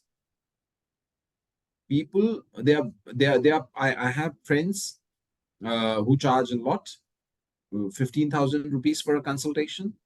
I have friends in US who charge $1,500 for a consultation. I have friends in Europe who charge 2,000 euros for a consultation. And I have friends in India who charge 200 rupees for a consultation. So it's a whole range. You decide where you want to be. It's perfectly normal. Don't think, if you have financial goals, if you have a good setup, if you think you command that kind of money, don't hesitate. A good homeopath should receive good remuneration also, because becoming a good homeopath needs a lot of commitment. But always remember, the money should not come first. Money is a separate part. Becoming a good homeopath is one thing, and becoming a successful homeopath is another thing. To run a clinic successfully, you need to have some business acumen. Remember, homeopathy is your profession. Running a clinic is like running a business, any other business. You need a good setup, you need marketing, you need advertising, you need a lot of other effort. It's a pure business. But curing a patient should not be the business. Curing a patient should be your passion. But the rest of it is business. So you should be good at business also. Nothing wrong in that. Absolutely nothing immoral in charging your patient. If you are able to cure your patient, nothing wrong. Somebody who is going to eat thyroxine for the whole of his life, they are going to spend a lot of money on their thyroid test. Somebody who's suffering from hypothyroidism, they take Elproxin or Thyronorm every day of their whole life. And this patient, if I cure, say even in 1 year or 2 years, and I charge, say 20,000 rupees, is it more or is it less? It's nothing compared to the expense that this person is going to make throughout his life and the side effects that he would be suffering, the amount of money that he or she would be spending on the test. So don't hesitate to charge, but remember, charge what you are worthy of. That's it. There are no more questions in the chat box. Over to you, Dr. Kavita. Thank you so much, Dr. Manish. And today's session is very enlightening and very unique. So far, no one has covered this topic, becoming a better homeopath. And so true, and how much all the information you have shared is very, very important and amazing. Becoming an unprejudiced observer and Zen-like state. And I like your words, when we do selfless service without expectation, then name automatically comes. And that is so true, we are seeing to everyone. And I consider myself as a student, lifelong learner, and always get inspired from master homeopaths like you, Dr. Rajan Shankaran, Dr. Dinesh Chauhan, to name few.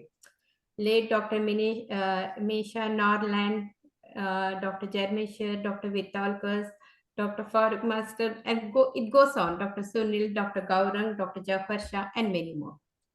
And since it is very late and past, late night in India, and everyone's patience is appreciated. And thank you so much, Dr. Manish, for your precious time and in sharing your knowledge and wisdom today with us. And we would like to honor you with our KHA Speaker Certificate showing gratitude from our study group. Dr. Sweta. Thank you so much.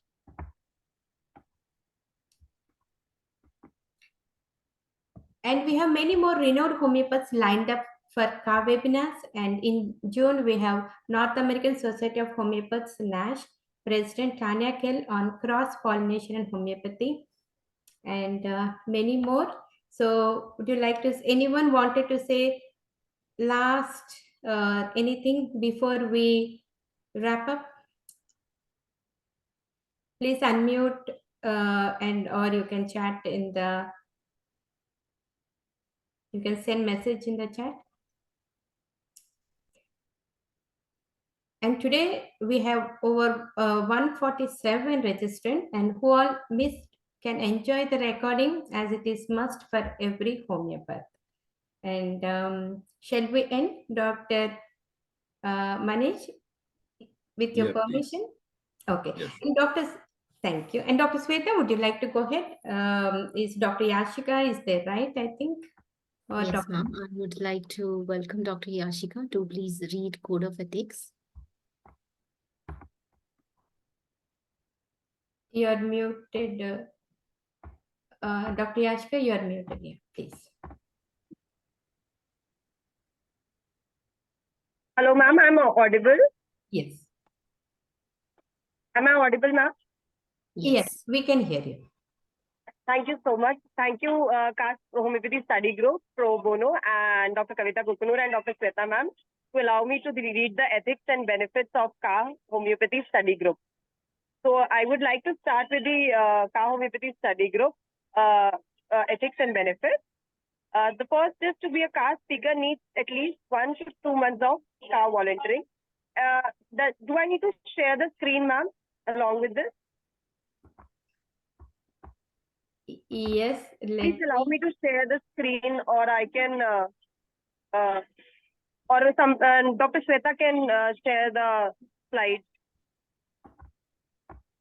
You can share now, Yashika, please. Yeah, you can share now. Okay, ma'am. Okay. So the first was to be a CAST speaker needs at least 1 to 2 months of active volunteering. Only CAST speakers teams are promoted in newsletters and webinars. We cannot see your screen, Yashika. Are you sharing? We cannot see. Ma'am, I'm not allowed to share the screen. I'm asking for the request. Okay. Yes, I got the request. Yes, ma'am. I've already shared the screen. Can you see? Yeah.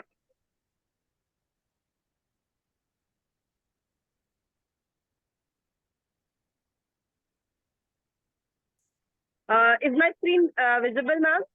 Yes. Is the screen visible, ma'am?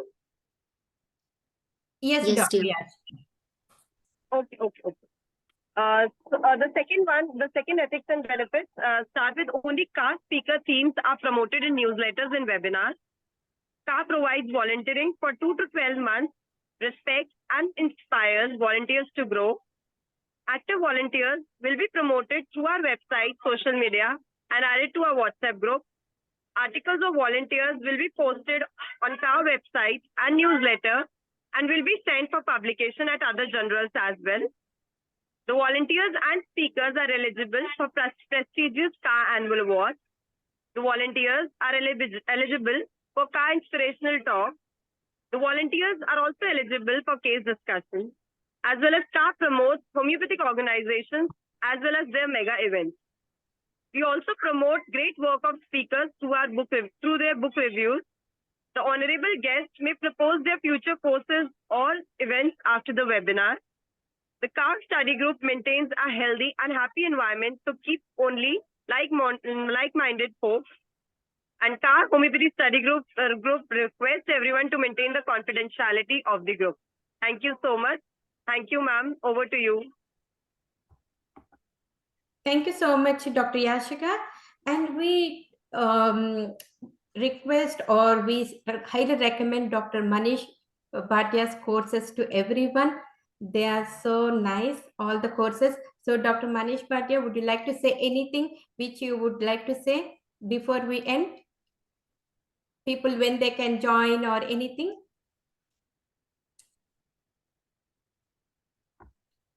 Okay, I think it is muted, I guess. Yeah,